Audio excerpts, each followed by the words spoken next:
అందరికీ నమస్కారం. లక్ష్మీ గణపతి జ్యోతిష్యాలయానికి స్వాగతం సుస్వాగతం. ఈరోజు మనం ఏ రాశి వాళ్ళని పెళ్లి చేసుకోవాలి, ఏ రాశి వాళ్ళని పెళ్లి చేసుకోకూడదు అనేది తెలుసుకుందాము. అంటే ఇప్పుడు చాలామంది రకరకాలుగా చెప్తున్నారుగా, దాని గురించి ఒక చిన్న వీడియో మీ గురించి. ద్విద్వాదశాలు షష్టాష్టకాలు అని రెండు ఉంటాయి. ఫస్ట్ దీనివల్ల అంటే షష్టాష్టకాలు అంటే 6, 8, ద్విద్వాదశాలు అంటే 2, 12 జాతకాల్లో మొట్టమొదటిగా ఇవి చూస్తారన్నమాట. కుజదోషం ఒకటి, కాలసర్పదోషం ఒకటి కదా, ఇద్దరికి సెట్ అందని చెప్తారు. సో షష్టాష్టకాలు ద్విద్వాదశాలు అంటే ఏంటో తెలుసుకుందాం. షష్టాష్టకం 6, 8 కదా. 6 అంటే శత్రువులు, రుణాలు, రోగాలు. 6 ఇది పనిచేస్తుంది. 8 అంటే ఆయుష్యం, ఆరోగ్యం, గండం. ఇలా వస్తే కనుక రాశుల్లో అబ్బాయి రాశి నుంచి అమ్మాయి రాశి అయినా, అమ్మాయి రాశి నుంచి అబ్బాయి రాశి అయినా ఇలా వస్తే మ్యాక్సిమం చేసుకోకూడదనే చెప్తారు షష్టాష్టకాలు వస్తాయి. కానీ ఇక్కడ ఏమిటంటే రాశులు మారుతాయి, నక్షత్ర పాదాలను బట్టి రాశులు మారిపోతూ ఉంటాయి. సో షష్టాష్టకాలు రాకూడదు, ఖచ్చితంగా రాకూడదు.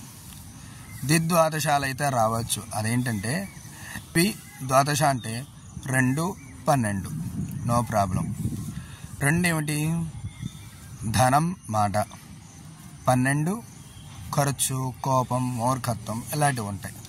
ఖర్చు, కోపం, మూర్ఖత్వం ఎవరికి ఉండవు? అందరికీ ఉంటాయి, నో ప్రాబ్లం. అది ఈ ద్విద్వాదశాలు రావచ్చని దేనికి చెప్తున్నాను అంటే, ఇంట్లో ఎంత డబ్బు ఉన్నా, ఎంత మాట ఉన్నా, ఎంత మూర్ఖత్వంగా ఉన్నా, ఏమున్నా సరే దంపతులు ఇద్దరు కూడా విడిపోరు ఖచ్చితంగా. షష్టాష్టకాలు వస్తే మాత్రం శత్రుత్వం పెరుగుతుంది, రుణాలు ఉంటాయి, రోగాలు పెరిగిపోతాయి, ఆయుష్, ఆరోగ్యం, గండాలు వచ్చేసి రకరకాల సమస్యలతోటి పెళ్ళైన నెలకి, 2 నెలలకి లేదా సంవత్సరానికో దెబ్బలాడుకుని ఇదవుతూ ఉంటారు కదా.